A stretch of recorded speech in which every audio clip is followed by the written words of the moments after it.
Good morning student, সবাইকে শুভ সকাল।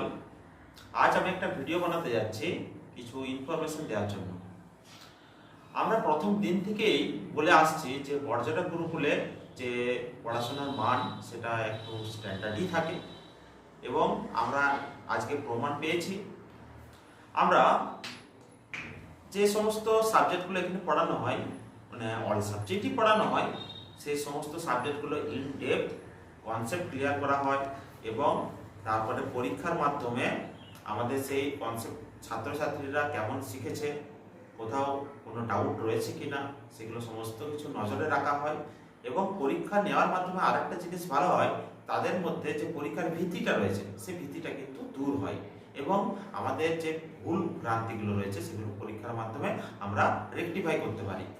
আর এর মাধ্যমেই কিন্তু আমরা সফল হতে পারি, ভালো নাম্বার পেতে পারি।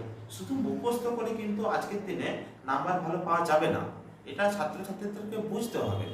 ঠিক আছে, তো আমি যেটা বলতে যাচ্ছি, আমাদের বর্জরা গুরুকুলের ক্লাস 5-এর এক স্টুডেন্ট সে এসে আজ জানালো যে স্যার আমাদের রেজাল্ট দিয়েছে। তো শুনে খুবই ভালো লাগলো। তো আপনারা ওর মুখ থেকে শুনে নিন যে ও কোন সাবজেক্টে কত কি নাম্বার পেয়েছে।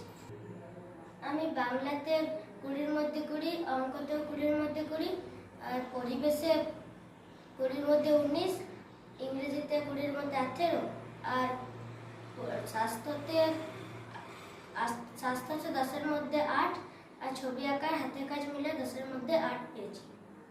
মোট 95 পেয়েছি 100-এর মধ্যে। টোটাল 100 মার্কসের মধ্যে ও 93 মার্কস পেয়েছে।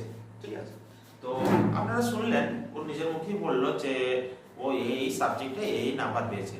তাহলে আপনারা বুঝতেই পারছেন যে এখানে কিন্তু শুধুমাত্র মুখস্থ করে ও কিন্তু এই নাম্বারটা পেত না। শুধু মুখস্থ করলে এই নাম্বার পাওয়া সম্ভব নয়। তাই সবাইকে আমরা এটাই বলবো, সে আমাদের এখানে পড়ুক, চাই না পড়ুক, অন্য স্যারের কাছে পড়ুক, সে আমাদের কোনো অসুবিধা নেই।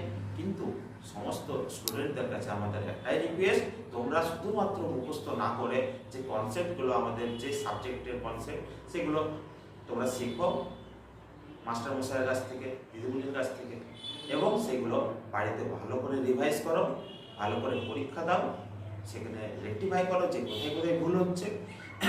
আর সেগুলো রেকটিফাই করার পর তোমার মধ্যে যে কনফিডেন্সটা আসবে সেটাই হচ্ছে তোমার আসল, এটাই আমাদের শিক্ষার মূল ভিত্তি। তো এইভাবেই তোমরা এগিয়ে চলো।